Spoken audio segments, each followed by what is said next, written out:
Hola, qué maravilla volver a saludarles en estas conversaciones cívicas en el Instituto Universitario de Investigación Ortega y Gasset de España en México.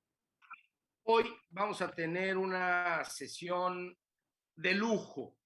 Todas las han sido, déjenme decirlo, pero esta en particular. Y déjenme decirles por qué. En primer lugar, porque vamos a conversar con un amigo entrañable, un ser humano además excepcional, y un creador formidable, Juan Alzate. Juan, ¿cómo estás? Buena tarde, ¿cómo te va? Muy buenas tardes, muy bien, muchísimas gracias, Carlos. Un honor estar aquí en este espacio. El honor es todo nuestro, querido, y estoy seguro que nuestras amigas y amigos que nos están ya sintonizando van a dar testimonio de ello. Estás en Morelia, ¿verdad? Te preguntaba hace un momento, no en Tlalpujahua. No estamos en Morelia, está aquí en la casa de todos ustedes. Y ahorita pues dejamos un poco Tlalpujahua para venir a atender algunos asuntos acá, pero desde que empezó la cuestión de la pandemia y demás, nos trasladamos a Tlalpujahua, que es un espacio maravilloso al oriente michoacano, y aprovechamos que estamos prácticamente en la montaña y demás, así que no sufrimos el encierro ni las restricciones que a todo, digamos, una normal y a gusto, y además no tengo vecinos que se molesten si soplo de más el saxofón, así que todo súper bien.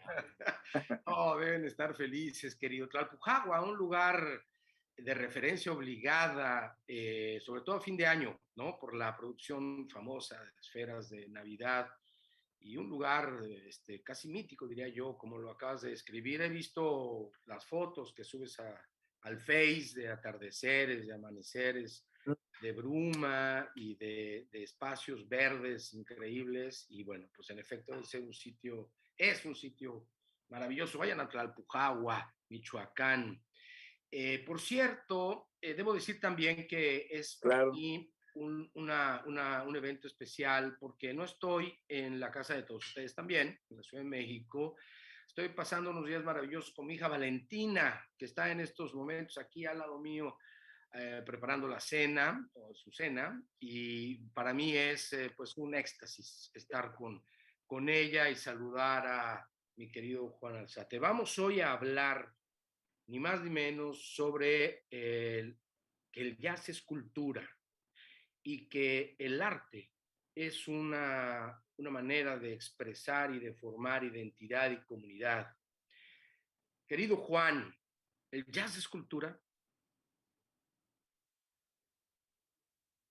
Definitivamente sí.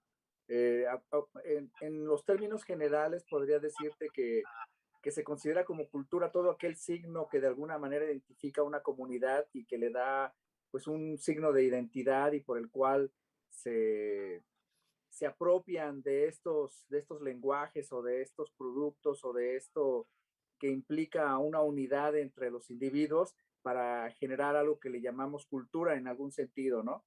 Entonces, el jazz desde principios del siglo XX ha permeado en el mundo, ya que ha aparecido aparejado a la tecnología. Yo creo que es uno de los primeros géneros musicales que tuvo que ver de manera muy cercana en su desarrollo con la tecnología. ¿A qué me refiero con esto? A que coincidió con la aparición del fonógrafo, del disco y de las primeras grabaciones. Antiguamente, la música como se expandía en el mundo no era por sonidos, sino era a través de las partituras, entonces era a través de libros. Y ya a partir del principio del siglo XX, pues ya es a través de los discos. Entonces, evidentemente ya escuchar de primera mano a los músicos, a los compositores y a los ejecutantes hizo que el jazz se expandiera de una forma vertiginosa, ¿no? Entonces, evidentemente esto fue influyendo de tal manera en el mundo que fue creando comunidades. Entonces, hace poco hacíamos una referencia con respecto a la historia del jazz en Michoacán, que a través del Jazztival apoyamos por primera vez en un proyecto editorial, que a través también de los esfuerzos de mi esposa Mónica Reina, que se abocó a esa área. Entonces publicamos un primer volumen sobre la historia del jazz en Michoacán, hecho por un joven historiador muy interesado el desarrollo del jazz en Michoacán, Héctor Peña. Y por ejemplo descubrimos que la fotografía que da cuenta del primer grupo de jazz o del grupo de jazz más antiguo que hasta ahorita se ha encontrado en Michoacán fue una pequeña comunidad creada alrededor del mundo de los electricistas, que es en Tepuxtepec, Sí. Michoacán. Entonces, esa fotografía es como de alrededor de 1922, 1926, y ya había ahí una banda de jazz. Y uno se sorprende, ¿y ahí por qué, no? Pero Ujú. resulta que había una comunidad de gente norteamericana que se vinculó con la gente en ese lugar y crearon su primera banda de jazz, eran los Jazz Boys. Entonces, esto, pues obviamente, si esto sucede aquí en México en ese momento, imagínate qué pasó en el resto del mundo, ¿no? Y además, pues también este libro plantea que ya cuando nos veamos, te lo podré obsequiar para que lo tengas. Por Y favor. este es un fenómeno bien interesante. Por ejemplo, ahí se plantea la hipótesis de que mucho del origen del jazz en Nueva Orleans tuvo que ver con Michoacán. Y uno va a decir, bueno, ¿y qué tiene que ver Michoacán con el origen del jazz, no? A lo mejor si me escucha Wynton Marsalis decir esto, me va a aventar un trompetazo, ¿no? Encima. Pero históricamente resulta que había a finales del siglo XIX una banda que era la banda de un batallón de caballería muy importante, que tenía una banda de música de primer nivel que representaba a México en ferias mundiales alrededor del mundo. Entonces esta banda tocó ante la reina de España y tocó en Estados Unidos en muchas ferias y finalmente se instaló un año debido al éxito que tuvo en Nueva Orleans en 1890 en la Feria Mundial del Algodón. Y tuvo tanto éxito tocando sones mexicanos, y música que se tocaba aquí en México de manera popular, pero muy bien arreglada, y tuvo una influencia tremenda entre los músicos de Nueva Orleans de aquella época. Y curiosamente, esta banda, su sede la tenía aquí en Morelia, en el Colegio de San Nicolás. Ok. Entonces, de aquí salían al mundo. Entonces, incluso se dice que el primer saxofón que llegó a Nueva Orleans no fue desde Francia, que es donde se origina el saxofón, sino desde esta banda a través de un saxofonista que se llamaba Florentino Ramos. Entonces, todo esto nos va llevando a un fenómeno histórico, un fenómeno comunitario y un fenómeno de intercambio cultural tan impresionante que a veces no nos imaginamos hasta el eco que esto tiene. Creo que este saxofonista, que todavía es una hipótesis, pero yo quiero creer que es cierto. Entonces, a lo mejor este saxofonista nunca se imaginó que iba a tener un eco hasta nuestros días y que iba a tener grandes exponentes como Coltrane o como Sidney Bechet, o no tengo idea, ¿no? Ujú. Entonces, eso es Juan tremendo. Alzate, Entonces, ¿por claro, qué el jazz, no? Juan Alzate, claro. Y obviamente, pues el jazz es cultura y el jazz nos une, el jazz se convirtió además en un fenómeno, pues, que también pondera mucho lo que podría ser hasta cierto punto el fenómeno psicológico de la conversación, por un lado, y por Ajá. el otro, de la democracia. Entonces, ese es un fenómeno muy interesante, porque en una banda de jazz cada quien dice su discurso, lo dice conforme su conocimiento y lo dice con toda la libertad, con el acompañamiento de los demás. Y tal vez otro instrumento te contesta y va en contra tuya o a favor tuyo, pero siempre tiene que ser con elocuencia, con conocimiento y obviamente pues con respeto, ¿no? Hacia el marco que está alrededor de esa música. Es bien interesante todo ese rollo. Pues justo de eso queremos platicar contigo, querido. Qué maravilla que nos has dado todas estas pinceladas: identidad, comunidad, unidad, lenguaje, diversidad, armonía, diría yo, empatía, conversación y democracia. De eso vamos a hablar hoy, esta tarde. Si nos estás viendo en vivo o esta mañana, esta noche, o lo que sea, si nos estás viendo en forma diferida, ya veo que tienes ahí tu copa de vino. Salud, querido Juan. Antes que cualquier otra cosa, Salud, es claro. la primera vez que convocamos a nuestras conversaciones cívicas en Ortega con una copita de vino. Salud. Espero que nuestras amigas y amigos que nos están viendo tengan también, como les propusimos, su vid preparada para esta conversación que arranca ya con muchas tonalidades. Saludcita. Bueno, mi querido Adelante, salud. Juan, voy a presentarte porque debe ser, y voy a comentar con nuestros amigos, amigas que nos hacen favor de estar con nosotros en forma directa. Como todos ustedes saben, como tú sabes, querido Juan, este espacio de las conversaciones cívicas en Ortega constituye una acción de Divulgación de la Cultura del Instituto Universitario de Investigación Ortega y Gasset de España en México. Trabajamos sobre obras académicas, científicas y a partir de ti, creo, Juan, artísticas, culturales, que nos lleven hacia reflexionar sobre nuestros temas desde una perspectiva ciudadana, cívica. También hemos y vamos a seguir conversando con gente que incide directamente en procesos políticos, ciudadanos, democráticos, aunque no tengo una obra publicada, pero la idea es justamente encontrar un puente entre una cosa y la otra, decían en mis tiempos, entre la teoría y la práctica. Y qué mejor puente que el de la cultura y Bien.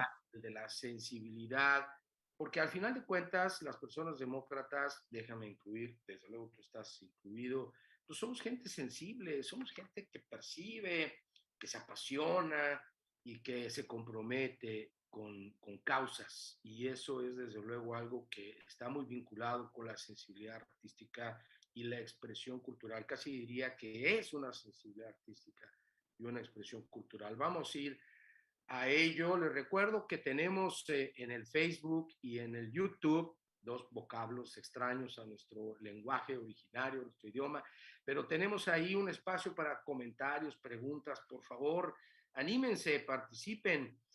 Quiero decirte, querido Juan, que antes de iniciar incluso recibí comentarios y mensajes de las siguientes personas que nos dijeron que nos acompañarían, espero que estén por ahí.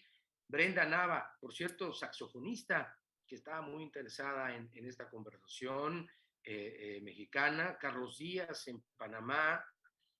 Mateo Loza, un joven interesado en las artes y en el jazz. Saúl Mandujano, en el Estado de México, igual. Eduardo Valdés, de Guanajuato, Areli Juárez, de Azcapotzalco, Carolina Muñoz, de la Ciudad Mexicana de Estudios Electorales, Mario Cortázar, Dani Reyes, Daniela y Liz Galindo en particular, de el Ortega y Gasset, de la maestría de gobierno, Ana Cecilia Hernández en Morelia, por cierto, Ana C.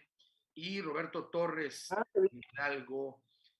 Por lo menos me comentaron que estarían muy atentos desde el principio, así que les saludamos y les invitamos a participar por lo pronto en este formato a través de comentarios escritos en estas redes. Voy a presentarte, querido Juan. Juan Alzate dice su semejanza como el golem tiene vida únicamente por la palabra del jazz, que es improvisación. Increíblemente, ahorita nos explicas por qué increíblemente, pero increíblemente nació en Morelia, México, pero su absoluto fervor por el jazz le abrió las puertas para estudiar. Aquí viene una verdadera cascada de nombres ilustres del jazz, con Jonathan Worrell, perdón por mis pronunciaciones, Daryl Winsman, Daniel Matuksak, Keith Underwood, Bill Pierce, Hal Crook, Jim Odgeren, Terry Bergonzi y David Liebman.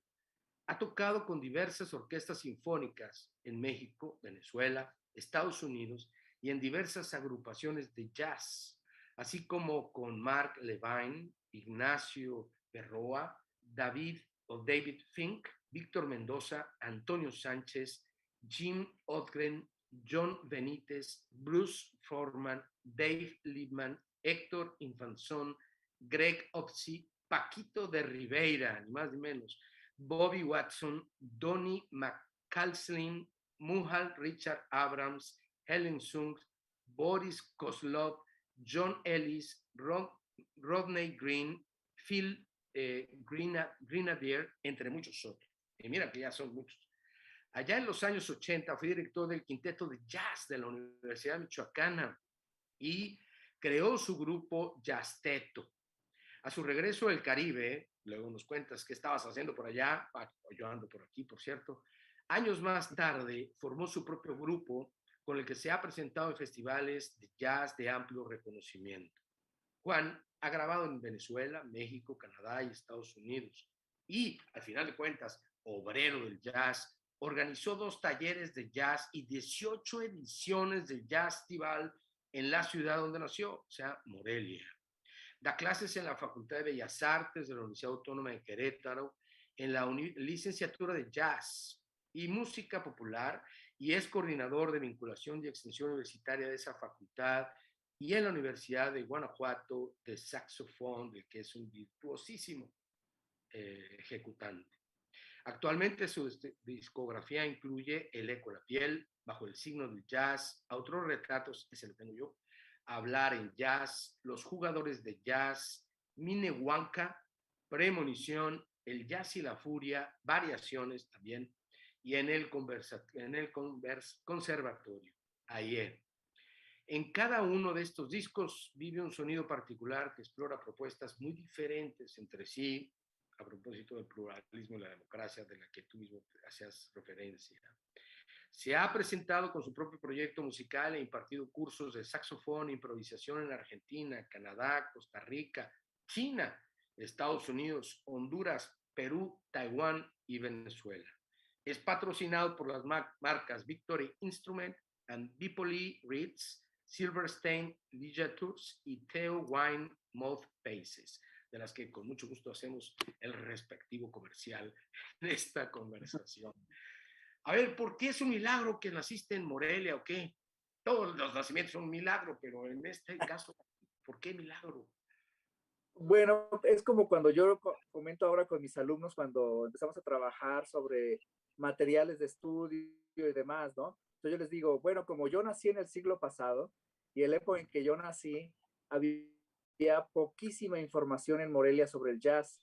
Morelia siempre se ha caracterizado por ser una ciudad musical, pero dentro del contexto, digamos, lo académico, clásico, o todavía en la época en la que yo empecé a explorar la música, pues la enseñanza era o era Bellas Artes en la universidad o era en el conservatorio, que en aquella época era eminentemente música religiosa, entonces, o para ser tocada en las iglesias.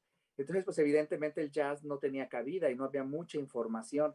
Entonces, por eso digo milagrosamente, porque como pude, logré conseguir información, como pude conseguir discos, como pude gente que estuviera afín a mi gusto, y afortunadamente cuando uno ama tanto algo, como que la misma vida y la energía se encargan de ponerte en el camino para que sigas adelante, ¿no? Entonces, a eso me refería con milagrosamente nací en Morelia, pero me refería más que nada en cuanto a la música, el nacimiento de la música. Porque cuando yo descubrí que quería ser músico, era con el énfasis en el jazz. O sea, yo no quería tocar otra cosa más que jazz, pero como todo, ¿no? Primero tenía que ser músico y después jazzista. Muy bien. Oye, bueno, acabamos de hacer un repaso hasta Paquito de Rivera, maestro, ¿no? Has tocado con ellos, pero estás tocando o haciendo un ensamble increíble con otro amigo muy querido nuestro, de ti, de mí, de muchos de los que nos estarán escuchando, viendo, Neftalí Coria. Neftalí, un poeta reconocidísimo, apreciadísimo en Michoacán, como tú en el jazz. Él ya los vi en el Face. Él pues presenta su poesía y tú lo acompañas con el sax. Si no me equivoco, la poesía o los poemas del Alacrán, ¿no? ¿Cómo se llama? No me equivoco. Cuéntanos un poquito de dónde viene ese ensamble, porque vamos hacia el tema ya cultural, la democracia, el jazz. Este ensamble entre poesía y saxofón y jazz, qué delicia. ¿Cómo se les ocurrió esta idea? Pues como tú bien lo dices, Neftalí es uno de los poetas más importantes que tenemos aquí en Morelia, y creo que es un referente a nivel nacional muy importante en la literatura contemporánea y en la poesía en particular. Entonces, nos une una buena amistad desde hace muchos años, y un día que nos reunimos para tomar un café y conversar, empezamos a hablar de textos, de autores, de música y lo que a él le gusta, como de los músicos que a él le gustan de jazz, y coincidimos en que nos gusta, por ejemplo, muchísimo un saxofonista que se llama Jan Garbarek, que les recomiendo mucho, y que tiene un sonido muy particular. Entonces, y luego empezamos a hablar de los textos, y luego empezamos a hablar de por qué no uníamos este espíritu free, libre, del sonido aunado y unido a las palabras. Finalmente, la poesía es una forma de hacer música también con palabras. Tiene su ritmo, tiene su cadencia, tiene sus rimas que son eminentemente musicales y pues no en vano muchas de las grandes canciones del universo y del mundo son unos poemas maravillosos al mismo tiempo, ¿no? Entonces, decidimos unirlo de esta manera, pero aprovechamos que él tenía unos textos que se llaman así los versos del alacrán, donde él da cuenta de su vida personal con respecto a los alacranes, el trauma de cuando era niño y lo picó un alacrán y casi se muere, por ser asfixiado y todo lo que le quedó alrededor de la sensación de un alacrán, ¿no?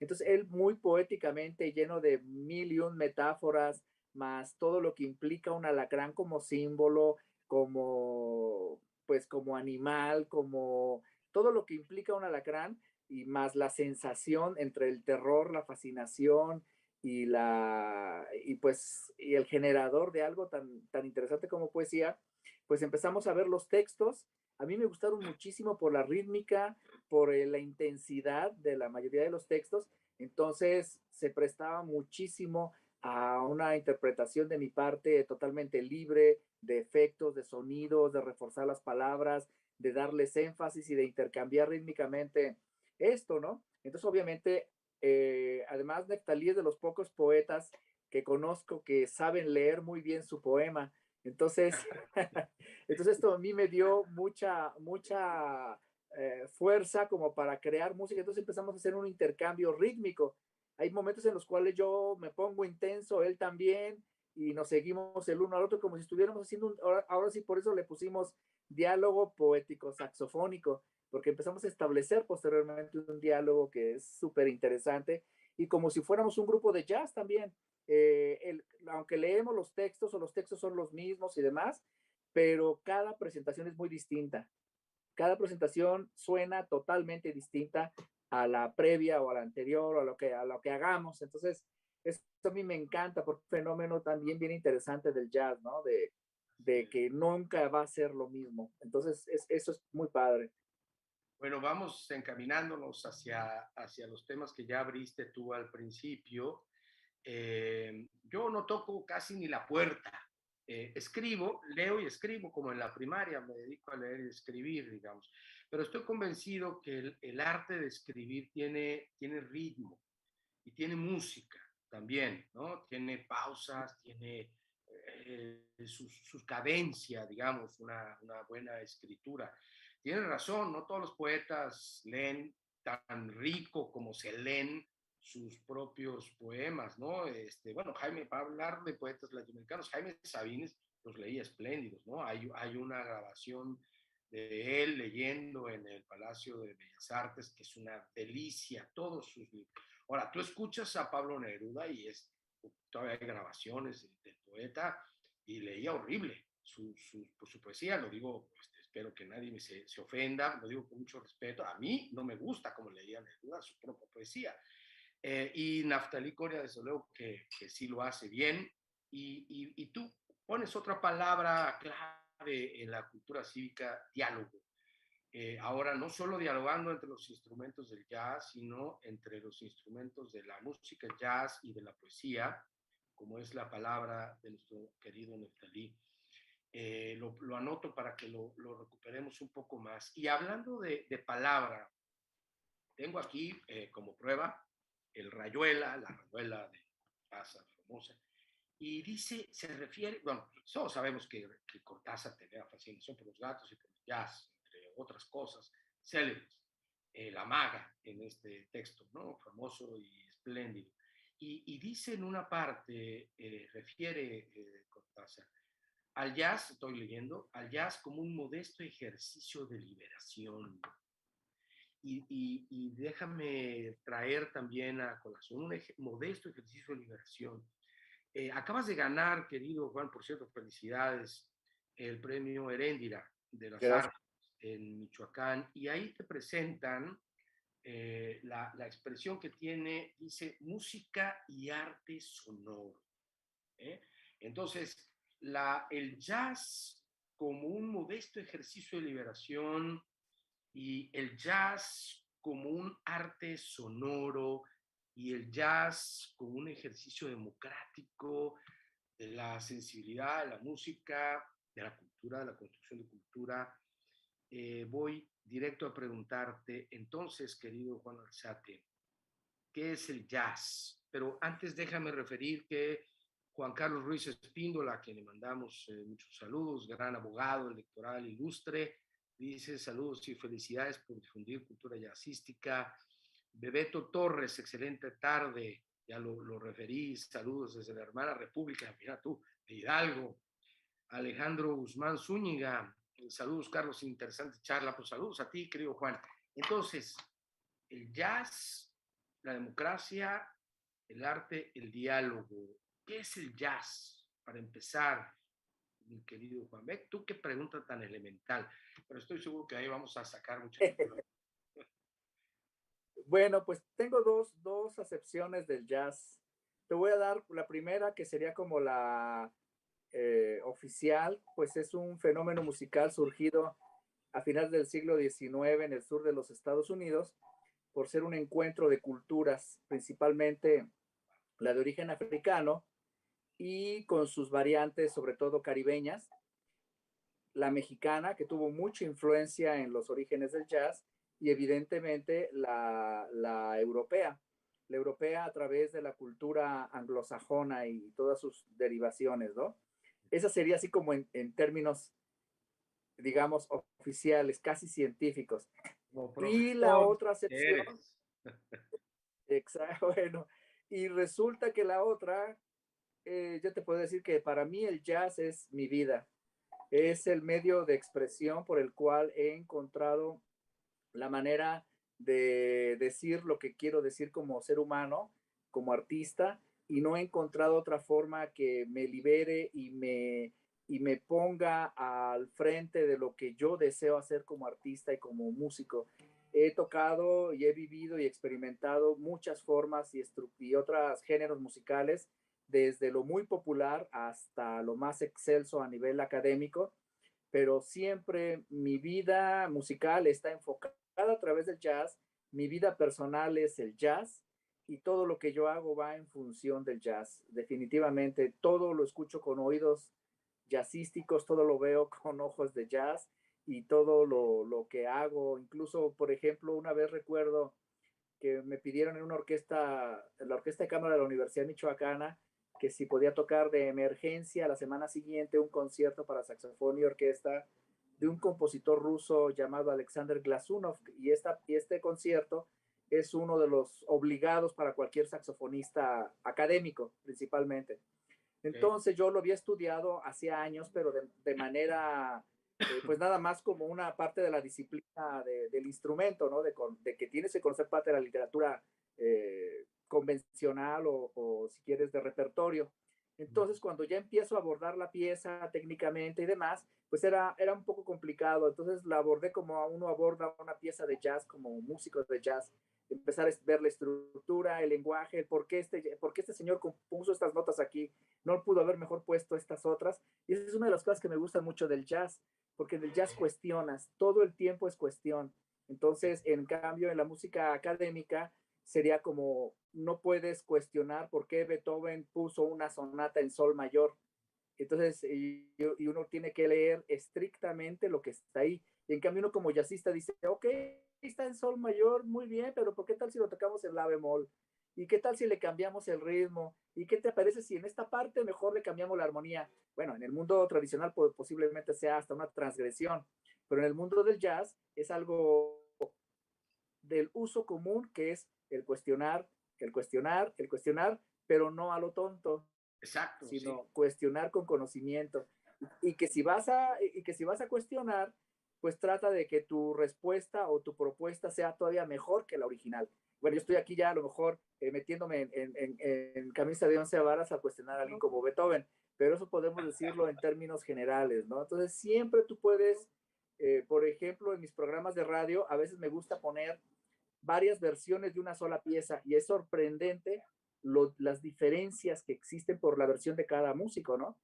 No es lo mismo como toca un blues Louis Armstrong, que no es lo mismo como lo tocaría Héctor Infanzón, no es lo mismo como lo tocaría Eugenio Toussaint lo hubiera grabado, o como lo haría ahorita Wynton Marsalis, ¿no? Es el blues, Ok. es una estructura, es un lenguaje, pero al final es lo que uno es y es lo que uno expresa, ¿no? Entonces, eso se me hace muy interesante.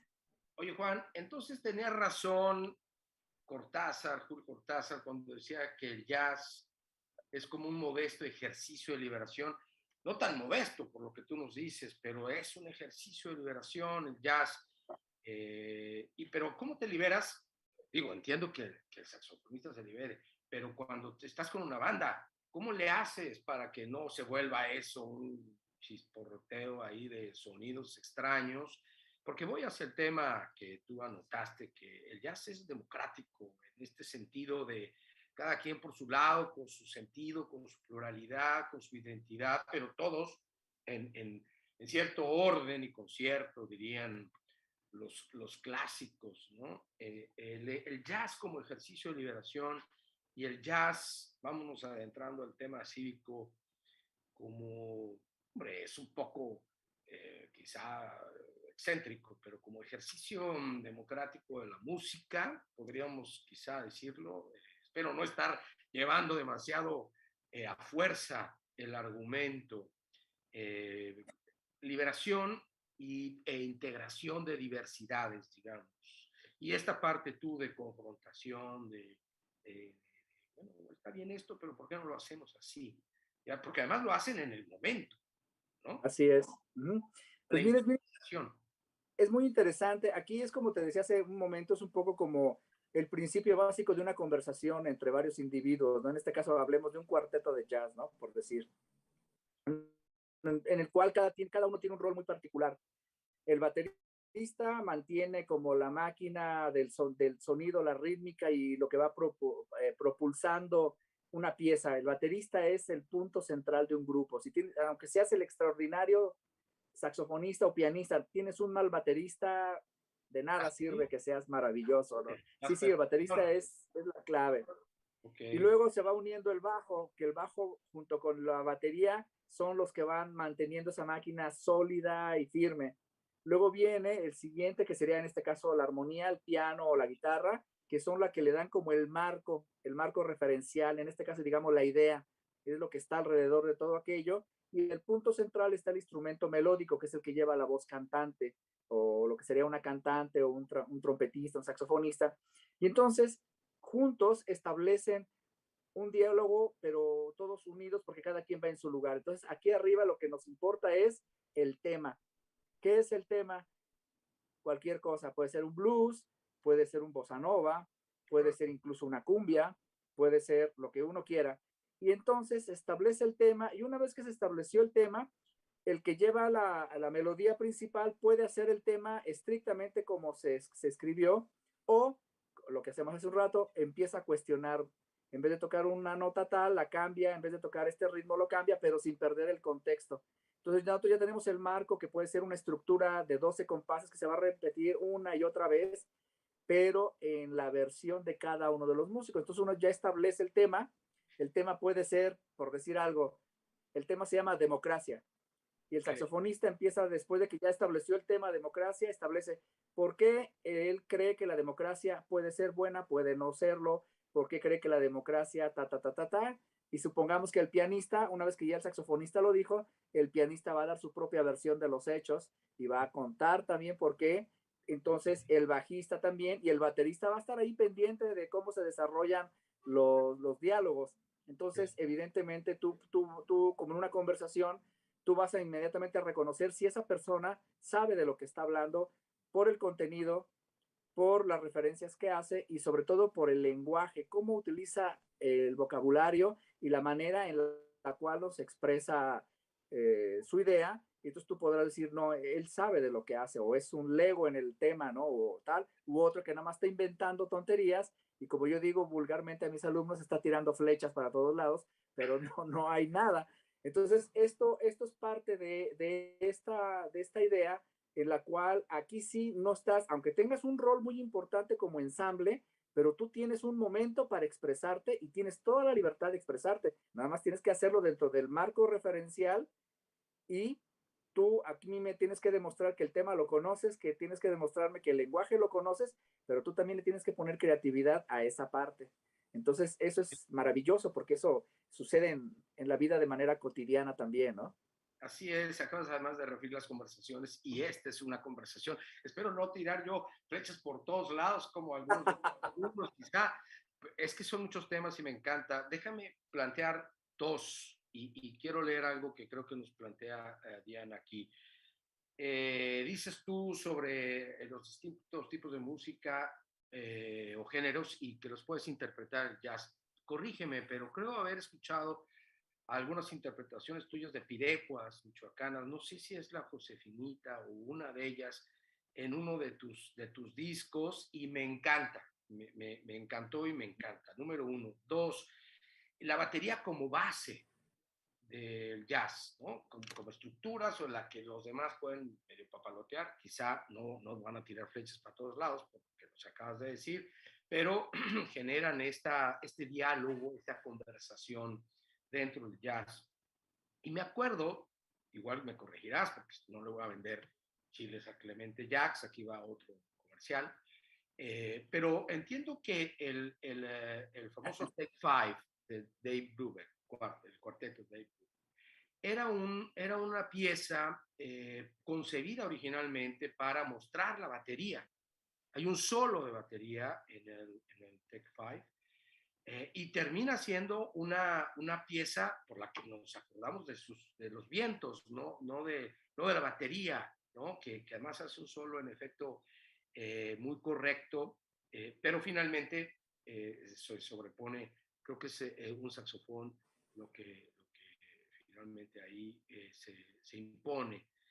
Por un lado. Por el otro, nos dice, creo que es Diana, porque está aquí como en la debate del instituto, en el chat de conversación de la transmisión. Si es Diana, me encanta que esté participando, igual a Aide y todos los colegas. Por cierto, gracias a Paco Parra, nuestro director, que hace posible estas emisiones, a Aide Vázquez, que es nuestra jefa de vinculación, que nos hace concretos, y a, desde luego, Diana, que es quien pregunta, voy a la pregunta, que hace posible esta conexión y la difusión de nuestras reuniones. Dice Diana, bueno, pero está lo de las pirecuas, está lo de la ratería como base. Dice Diana, actualmente, pregunta, ¿el jazz es elitista? Querido Juan, porque a pesar de surgir de un ambiente esclavista, hoy por hoy se estudia en conservatorios y se toca en grandes salas. ¿Perderá su sentido liberador y de reclamo? Pregunta, preguntas. Buenísima pregunta, ¿eh? Sí, sí, Bueno, pues vamos por partes, como dijera Jack el Destripador, ¿no? exacto. Por parte, por cierto. Entonces, yo además, sí, sí, claro, salud. Este, lo de las pirecuas es simplemente haberle dado un marco referencial a mi michoacanidad, por llamarlo de alguna manera, ¿no? Entonces, además, las pirecuas como expresión musical a mí me parecen maravillosas. Son unas canciones muy lindas, muy bien hechas y súper melódicas. Entonces, dentro de mis grabaciones decidí incluir un tema michoacano nada más para manifestar que yo soy michoacano y que a través de estas piezas que son muy tradicionales en la cultura michoacana y que nos identifican como michoacanos, entonces darle una variante diferente, si no novedosa, por lo menos mi propia versión de una pirecua desde la perspectiva de un saxofonista de jazz michoacano que vive en el siglo XXI, ¿no? Pero hay una historia simpática. Por ejemplo, en la primera pirecua que yo grabé fue en mi disco El Eco en la Piel, que lo grabé en el 95, ya hace un muy buen rato, ¿no? Entonces, después en Minehuanca, que lo grabé en Canadá en el 2005, ahí grabé Flor de Canela. Ah, sí, Sí, cómo no. ajá, pero fue muy simpático porque los músicos que tocan conmigo son europeos, entre canadienses y europeos. Entonces, la introducción en la grabación es el bajo, el contrabajo, que lo hace como la rítmica que haría un contrabajista en la zona de Zacán o en la Cañada de los 11 Pueblos, ¿no? Entonces, cuando yo le escribo más o menos la rítmica de cómo sería cómo lo hacen los músicos purépechas de manera tradicional, este señor, que es un danés, inmediatamente entendió el sabor del asunto, y si tú escuchas la grabación pareciera que es un indígena purépecha músico tocando jazz, ¿no?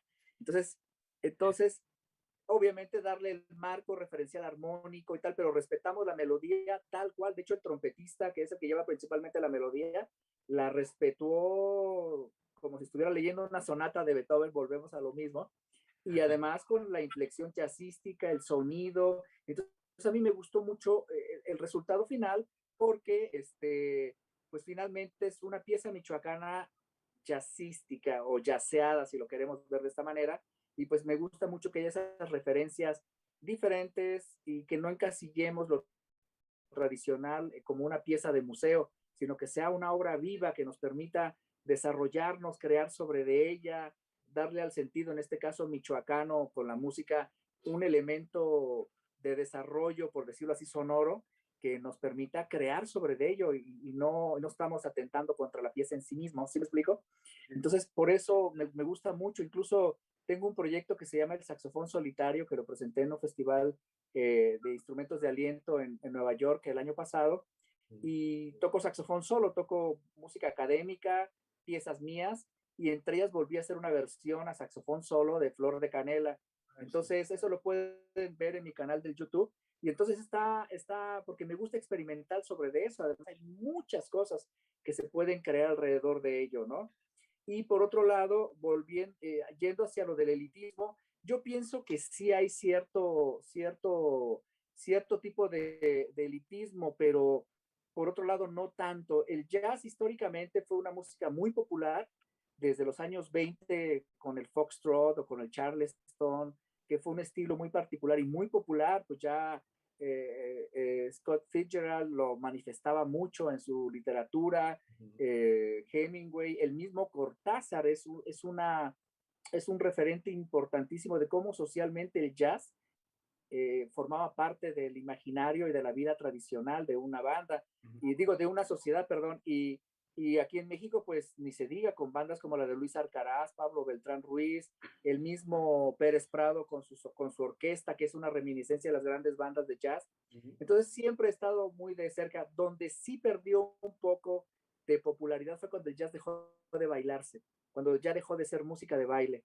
Entonces, a partir de ahí se convirtió en algo ya más, ciertamente más elitista, más cerrado, y además coincidió con la entrada del rock and roll.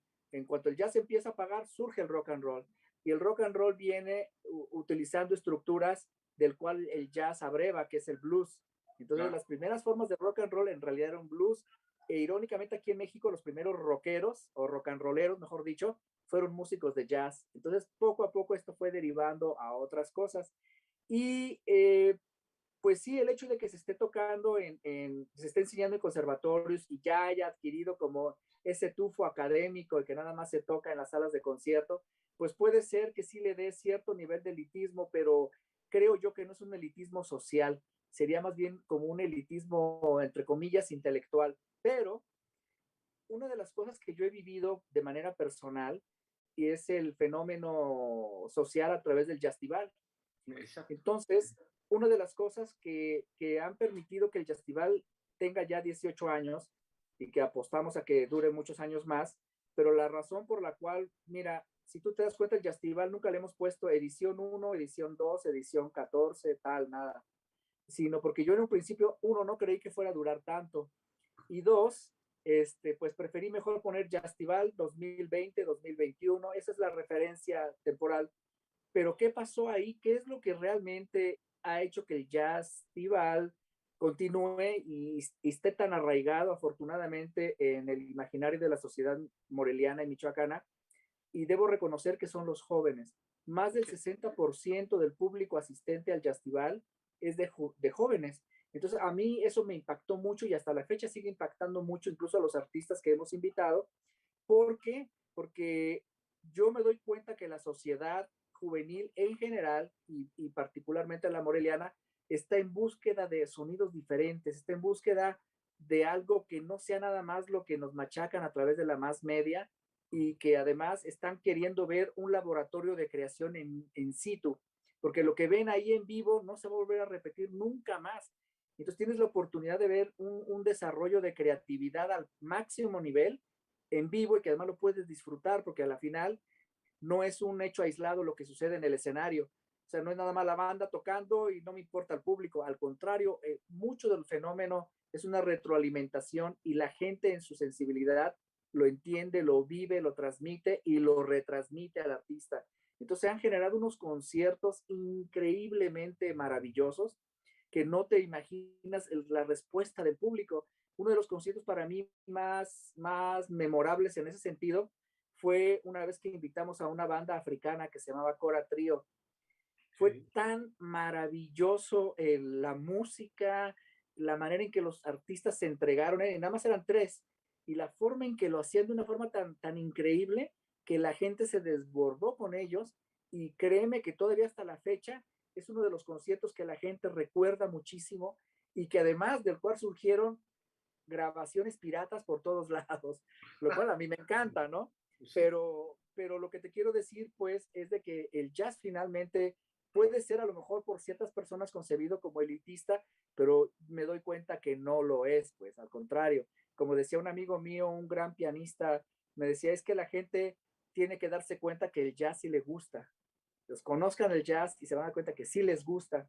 Entonces es un fenómeno que el jazz, cuando ya lo conoces, pues hay un punto en el cual te jala, te identifica y te mueve. Por mucho que a lo mejor consideres que el jazz es algo, hay mucha gente que cree que cada quien hace lo que le da la gana por su lado, muy bien, pero siempre finalmente hay algo en el centro que te mueve y te identifica y te conecta. Y eso es lo más maravilloso. Bueno, pues eso es justamente de lo que estamos tratando de hablar en todas estas conversaciones construyendo ciudadanía. O sea, cada quien puede hablar y ver las cosas desde donde se le dé la recarambas gana, pero hay un punto focal que tiene que ver con los temas que ponemos al centro y decidimos resolverlos entre todos. No quiero ser como muy forzado en este tema, pero me gusta esta expresión que tienes, me gusta lo que nos estás transmitiendo respecto a este espacio de libertad, al mismo tiempo de armonía, de creación, tanto contestatario, digamos, frente a los cánones, y al final de cuentas, una posibilidad de convergencia y de arreglo en la diversidad, digamos, ¿no? Que podría suponer el jazz. Y el propio jazz ahora, cuéntanos, querido Juan, vamos ya hacia la última parte, mira tú, se nos ha ido rapidísimo el Rapidísimo. tiempo. El jazz, o sea, son muchos jazz también. O sea, el Mm. jazz y sí es diverso, pero al mismo tiempo tiene como muchas tonalidades, ¿no? Hay un jazz que a veces incluso, a menos a mí, que no soy experto, se me antoja también un tanto académico, digamos, hasta llegar a un jazz más bien comercialón, de cafetería y tal, ¿no? Una gama muy grande de jazz. Cuéntanos un poquito sobre eso y cómo está el fenómeno del jazz en México y su influencia en la música mexicana. Y mira, hay colegas que nos están viendo, como referí, en otros países, Panamá, en España, en Argentina, un poco también cómo está el jazz en este contexto, digamos, internacional, enfocado desde luego desde Michoacán, ahora sí que de Michoacán para el mundo. Bueno, fíjate que el fenómeno jazzístico ha sido muy valioso porque ha habido en todo el mundo hay jazz. No hay un país que no tenga una banda de jazz, ¿no? Y si lo referimos al punto meramente mexicano, te puedo decir que es sorprendente. Por ejemplo, hace poco un gran amigo, Antonio Malacara, hizo el gran esfuerzo de crear el Atlas del Jazz en México, estado por estado, creador por creador, y dio cuenta de todos los festivales, todos los programas de radio que hay, y en los 32 estados mínimo hay de 1 a 3 festivales en cada estado. Por Okay. lo menos hay una radiodifusora que tiene un programa de jazz y en cada estado en consecuencia hay grandes jazzistas, ¿sí? Todos los estados tienen un representante del jazz mínimo y por lo menos en 4 o 5 universidades al interior del país tienen ya una licenciatura de jazz o tienen un taller de jazz o siempre tienen un aspecto importante a tratar del jazz. Entonces yo te puedo decir que el jazz en México goza de buena salud, está y tiene una población juvenil de estudiantes muy interesada en esto y a través de eso están generando, que yo creo, una calidad musical que en un futuro no muy lejano va a dar mucho que decir del jazz que se está creando en nuestro país.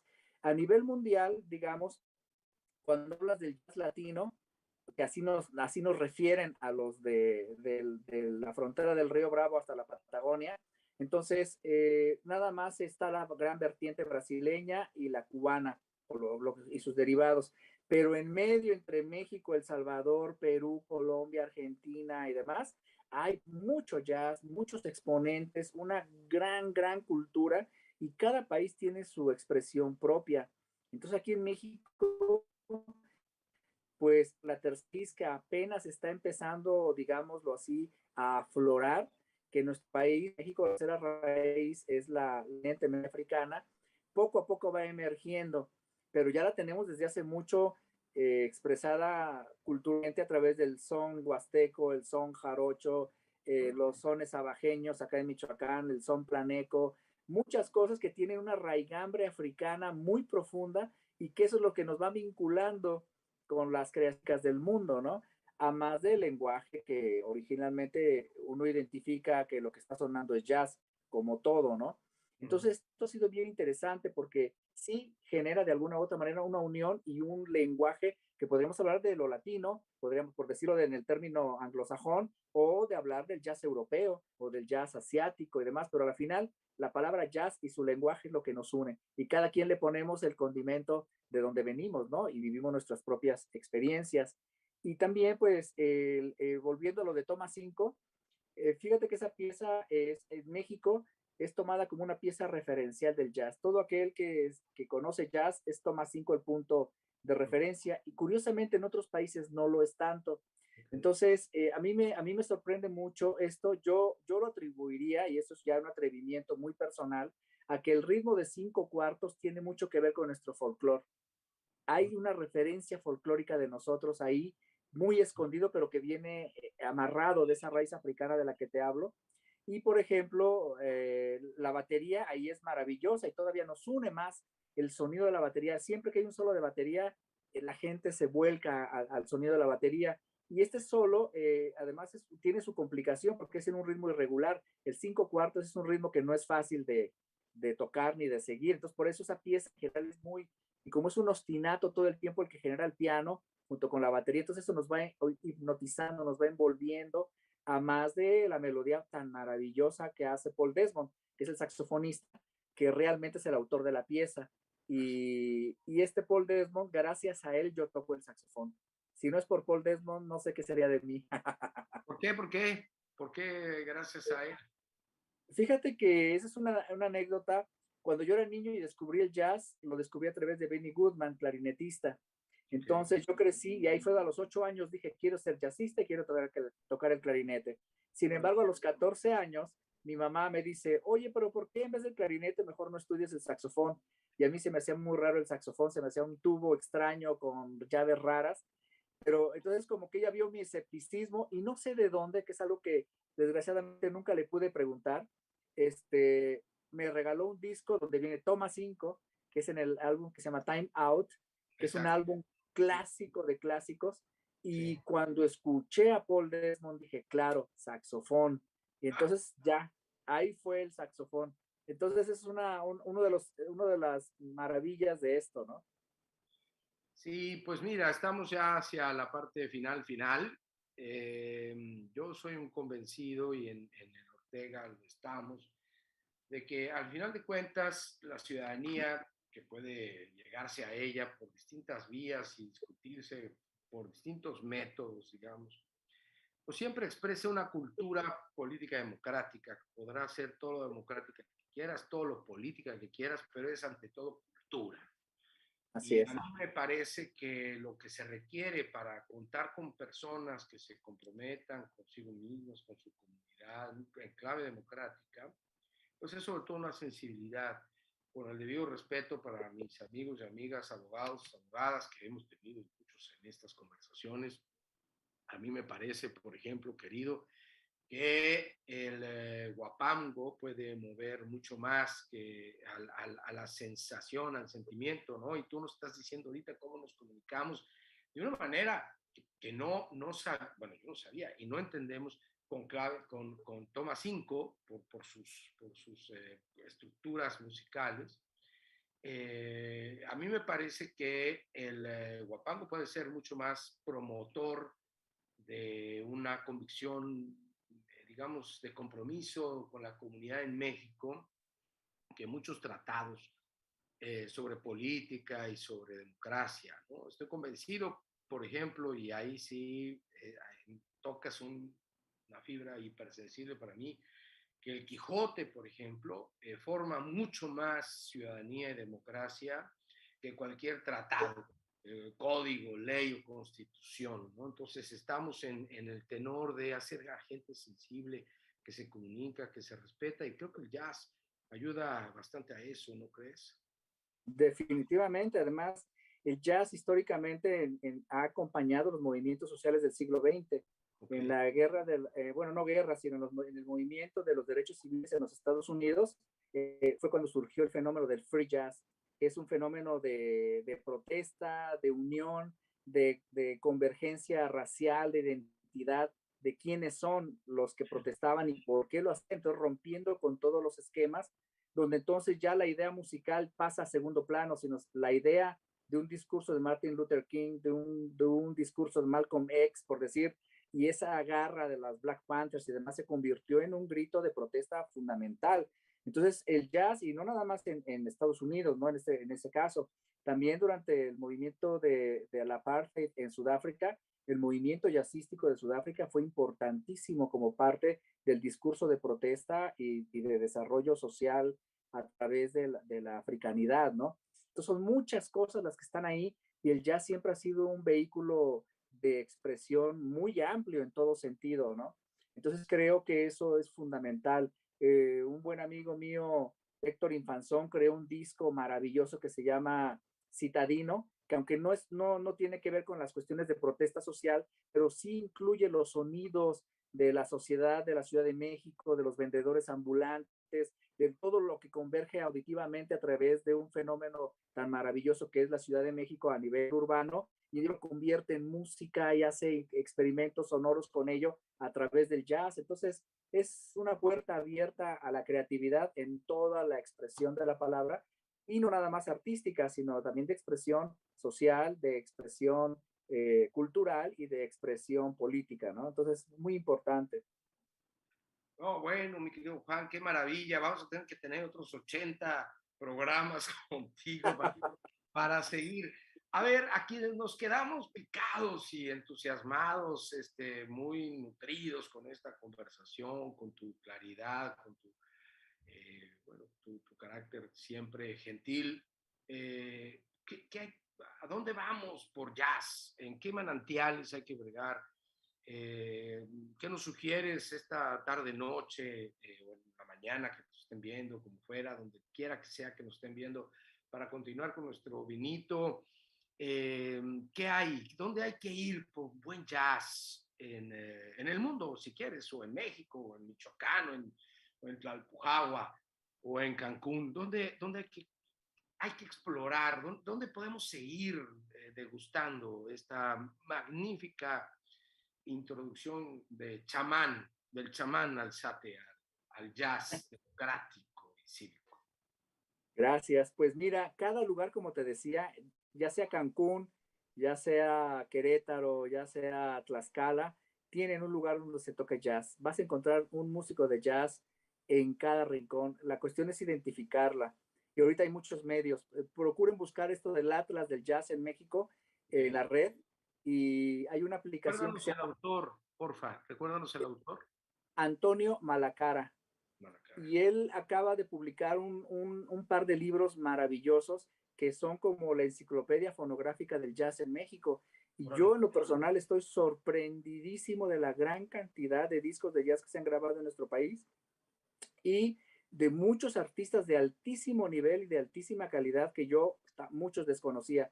Entonces, la verdad que ha sido una labor extraordinaria la que hace Antonio y que ustedes lo pueden leer semanalmente en La Jornada, que tiene una columna que se llama Jazz, y él da cuenta de lo que sucede del jazz en México. De hecho, hoy, desgraciadamente, falleció uno de los pilares del jazz en México, que fue Tino Contreras, uno de los bateristas emblemáticos de la historia del jazz en nuestro país y que desgraciadamente falleció en la madrugada de hoy.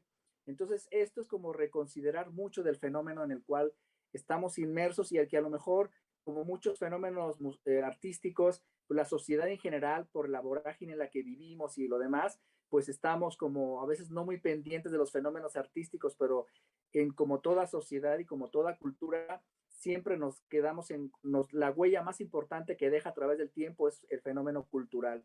Yo pienso que el jazz es parte ya intrínseco de nuestra expresión cultural contemporánea en nuestro país y pues ahorita que si quieren tomarse un vinito y demás, les recomiendo que prendan en el YouTube o en el Spotify o donde gusten un disco maravilloso que es Getz, así de Stan Getz, Getz, for Lovers, para amantes. Hacen una selección maravillosa de cosas de Stan Getz. Y también hay otro álbum que se llama, igual de la misma serie, sería Coltrane for Lovers o Miles for Lovers. Oh, bueno. Esos tres discos, estoy seguro que acompañados de un buen vino, y si están todavía mejor acompañados, lo van a disfrutar maravillosamente. Y estoy seguro que el jazz nos va a hacer sentir vivos. Bueno, tú estás acompañado de tu esposa, yo estoy acompañado de mi hija menor. Qué mejor compañía, querido, que ellas. Allá están tomados las recomendaciones, la voy a poner, para saber que sí, esta noche, tomar un vinito. Querido, de veras, mil gracias. Qué delicia de conversación, se nos fue rapidísimo. A ver, ¿dónde encontrar? Bueno, ahora recomiéndanos a Juan Alzate, ¿no? Juan Alzate by Juan Alzate.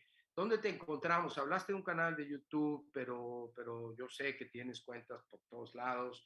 ¿Qué has producido últimamente? ¿Cómo conectamos con Juan Alzate después de esta conversación tan agradable? Muchísimas gracias. Pues mira, los puedo invitar a que visiten mi página web, que es todavía un poco pequeña, pero hay bastante información. Es Juan-medio alzatejazz.com, todo eso junto. Y por otro lado, pues pueden encontrar algunos de mis discos en Spotify, en Apple Music, en Deezer y en YouTube Música y en Amazon también. Y luego pueden encontrar Falta que también estés en los Oxos, maestro. casi, casi. Y ahorita quiero, y en marzo de este año, ahí en la casa de ustedes en Tlalpujahua, grabamos un video que también lo pueden encontrar en mi canal de YouTube, que ahí pueden encontrar muchas cosas que he hecho con mi propia banda y con otras bandas. Y, y en Tlalpujahua grabamos un disco a raíz de video que creo que a mí me gustó muchísimo cómo quedó, son piezas mías y todo el disco que espero poner a disposición de ustedes pronto. Ese sería uno y que además sería el primer disco de jazz grabado fuera de Morelia, hablando en el términos michoacanos, ¿no? Y en segundo lugar, también quiero publicar un álbum donde le quiero, tentativamente se llama El Clásico Alzate. Se llama así porque es tocando, donde estoy solista con orquestas sinfónicas, tocando un concertino para saxofón y orquesta, una pieza para saxo, soprano y orquesta, pero todo en el ámbito jazzístico, una pieza mía de saxofón solo contemporáneo que se llama Desvariaciones, y una pieza para piano y saxofón también de improvisación, y una sonata que es un homenaje a Charlie Parker que hizo Gunther Schuller. Entonces, así como los dos polos de lo que soy en lo académico y de lo que soy en mi vena creativa yacera, ¿no? Entonces, eso pronto espero ponerlo a su disposición y pues hacer otra edición más del Jazztival y tocar por todos lados y donde me dejen y donde me lo permitan. Así que eso es lo que viene. No, bueno, y otra conversación de estas, pero sí con tu saxofón para que te eches ahí una improvisada.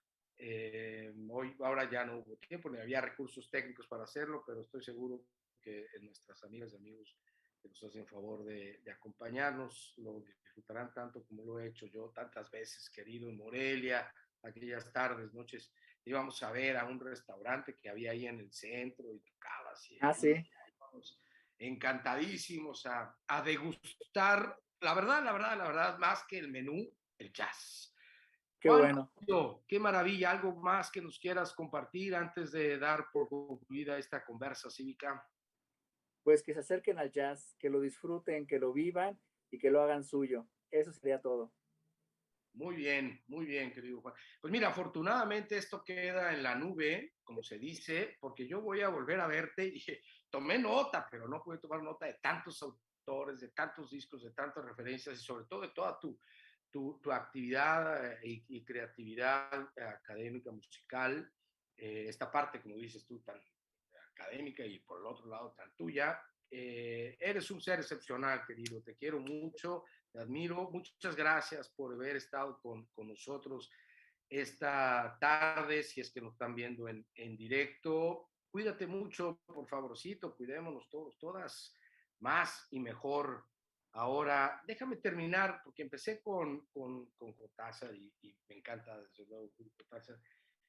Dice otra vez sobre el jazz, cuántas millas una de otra sus dos nadas, que en una noche futura de París se batían guitarra contra corneta, gin contra mala suerte, el jazz. Hay una cosa que nada más te quiero mencionar. Uh -huh. Estas referencias musicales que dice Cortázar ahí están en un disco que se llama Yazuela. ¡Órale! ¿Sí? Ajá. Entonces, te lo recomiendo amplísimamente y te voy a compartir un libro electrónico que se llama Las referencias musicales, el jazz en la obra de Cortázar, pero es Okay. electrónico, entonces hace referencias de Rayuela, del Perseguidor y de otra serie de maravillas de Cortázar y viene un vínculo abajo electrónico a Spotify, entonces puedes oír la referencia que hace Cortázar en el momento en que estás leyendo el texto. Entonces creo que lo vas a disfrutar mucho. Y si lo puedes compartir, mejor todavía. Desde luego, si tú me lo compartes, yo lo comparto en mi red de Twitter, supongo que se puede ahí, CGMX Redes, de hecho está en la promoción de este evento, entiendo que bueno, pues en las referencias que hicimos ya en redes, ahí lo pongo desde luego, dice Mario, fíjate, Mario Cortázar, felicidades al maestro Juan Alzate por ser el promotor de tan excelso género musical. Yo con Muchas gracias. él, y te agradecemos mucho esta espléndida conversación, querido Juan. Nos vemos pronto Nos vemos. y ya físicamente, porque ya me hice un libro, aquí está, también quedó consignado en la conversación. En verdad, qué delicia, Juan. Muchas gracias. Eh, Gracias. y muchas gracias a todos y todas ustedes que nos vuelven a acompañar, o más bien nos permiten acompañarles en estas reflexiones. Vamos a seguir con cuestiones también de arte y cultura. Próximamente vamos a tener una conversación con Alejandro Salafranca, que acaba de publicar un libro sobre el arte en la conquista, cómo se formó una identidad o no se formó a partir del arte, las instituciones artísticas en el periodo de la conquista, ahora que estamos desde luego en estos tiempos hablando mucho y reflexionando mucho sobre ello. Vamos a hacerlo justo después del 12 de octubre, que antes, en mis tiempos, le llamábamos el Día de la Raza. Vamos a discutirlo respecto a estos temas culturales. Juan, abres una nueva brecha en estas conversaciones y te estamos muy agradecidos y El agradecidas, agradecido soy yo. Gracias. porque las colegas que hacen posible esto son todas mujeres. Gracias a Aide y a Diana en primer lugar. Gracias a todas y todos ustedes. Vamos a cuidarnos más y mejor. Cuídense mucho, por favorcito. Y no lo olviden. Seamos buenas, buenos. De hecho, se trata todo. Gracias.